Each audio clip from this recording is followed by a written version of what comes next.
Nostalgia can be defined as an affection for the past, a sentimental yearning to return to a time or a place with happy personal association.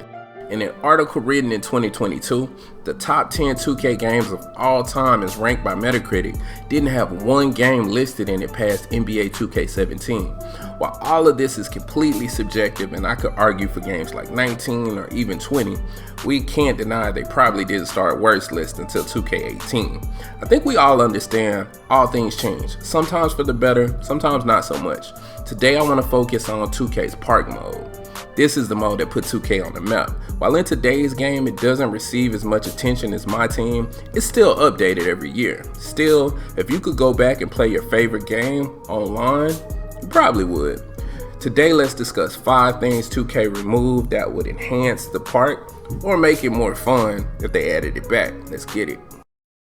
What's good, y'all? Like and sub up if you're new, man. There was actually more that I could have talked about, but I wanted to just shorten this to 5. If y'all want to see a part 2, please go ahead and like up the video. Let's jump right into it, man. The first thing got to be the 21 courts, bro.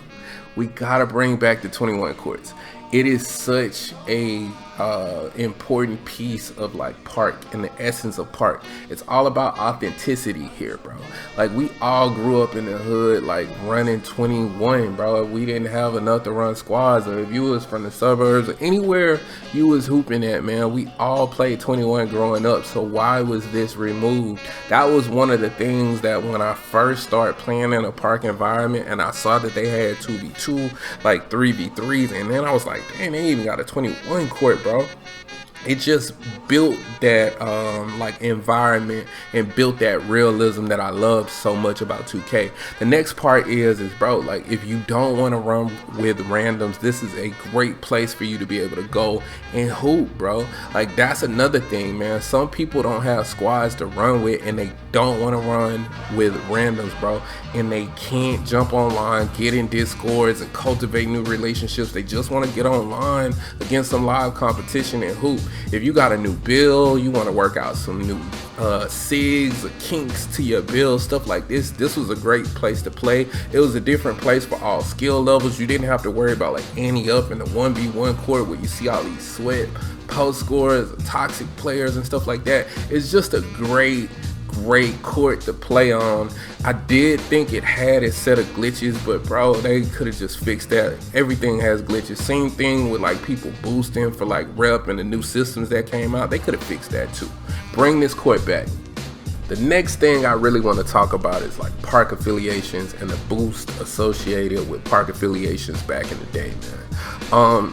Honestly, to tell you the truth, I do know it was cool to see them bring back park affiliations, but the investment people had into park affiliations back in the day was way greater, just simply because you got different attribute boosts based on the park you were associated with, which was really cool, man. I think the bigger point here is this creates another sense of build diversity.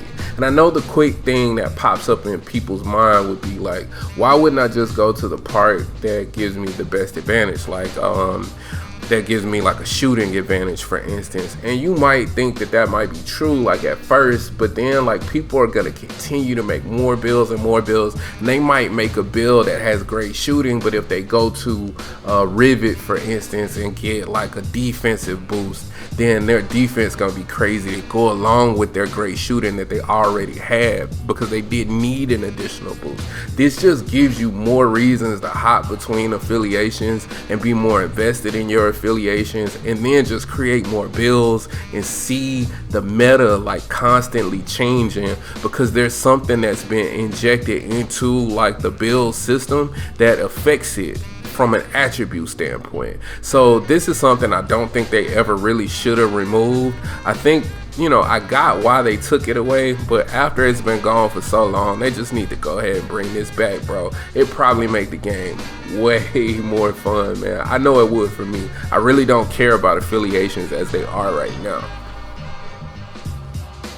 Alright, y'all, coming in at number 3, we got badge systems.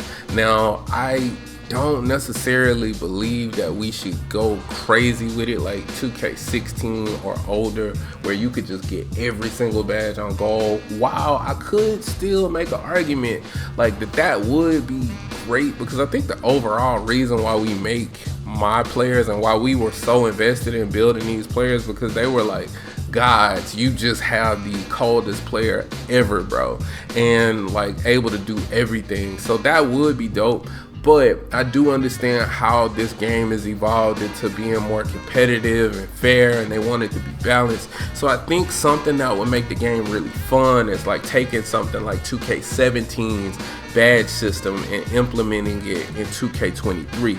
A great example of how it worked, you could pretty much house every badge in the game, but depending on your archetype is what badges you could get on Hall of Fame. Now, in today's climate where you get like basically 2 takeovers, so you got a primary and a secondary, maybe they give you more of a spread for Hall of Fame and gold and whatnot. Now, the things that were not in your primary and secondary and stuff, you could still get those things at bronze. So you could be a guard that could get bronze rim protector just by simply earning it too. And the way that you would be invested into your my player is like making sure you hit the numbers you need to get to unlock the badges too. That's another part of it that made it way more engaging, as opposed to just playing and getting progress and then just going and pick a badge. I get it's easy use now, but it was just way more compelling and engaging as it is. Now you got 7'1" players that can't even get bronze handle for days. When you got Bol next year, you got Victor coming in the league, and these players dribbling like guards. All right, coming in at number 4, let's talk about animations, bro. I think that 2K had a really good idea when implementing seasons to break up the monotony of that legend grind, bro. A lot of people were like not caring about legend anymore, so I like the way that they implemented this. It's a good change of pace and refresh. What I don't like is like gating animations, bro. We need to go back to like old days where you could just have access to everything out the gate, man. And I think there's a few reasons why. I think the game actually is less fun when you have less animations. I think we can all agree there, right? It gets a little bit more repetitive and boring, especially if you're like a dribbler or even a dunker or anything, or like a shot creator where you're looking for specific dribble pull-ups, spin jumpers, different things like that you don't have access to because they're all gated behind like seasons. And then the game just gets stale because you have to like play the meta because you have limited access to animations. An example of this would be utilizing like Michael Jordan's dribble style in 2K23. This entire year it's just been the best dribble style. They haven't put out anything else, and they're only putting out 1 or 2 dribble styles at a time, and it makes it way more difficult for you to be able to enjoy the game. So I definitely think that they just need to give you everything at once. People would make so many more builds and have so much fun with the game because they can lab up so much more. They spend more time on the game as opposed to feeling like everything's like old or boring or repetitive because they got so much more access. So I think they could definitely fix this here.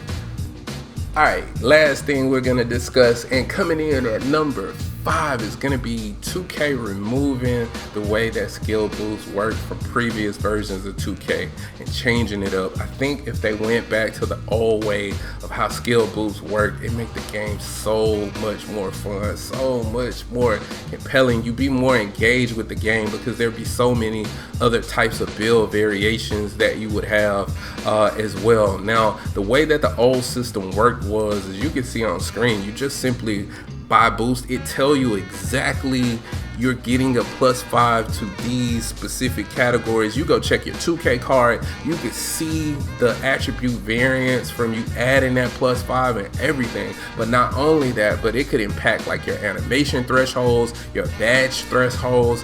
It would actually count for something. So it made you be okay with spending the VC. You built the build, you know you need this, you know you need these requirements. If you want to get there, just buy some boost, bro. It'll help you in in game, plus it'll help you get to this too as well. So this was so much more impactful, made the game so much more fun because you knew that this was an option that you could go to and a bag you could get into. Nowadays, bro, you have no idea what the skill boosts are doing because no one explains it to you. 2K will definitely not tell you, they just tell you it's a modifier. We have to look at great credible outside sources like 2K Labs to even get some kind of idea what the boosts are doing. And even when they're are having a problem with them or they're not working like they weren't earlier in current gen, we don't know. I mean, we never knew because we can't see what's going on. So like, comment, and subscribe. Comment down below, like, what would you change to? I think this last one was a big one. But anyway, respect the OG.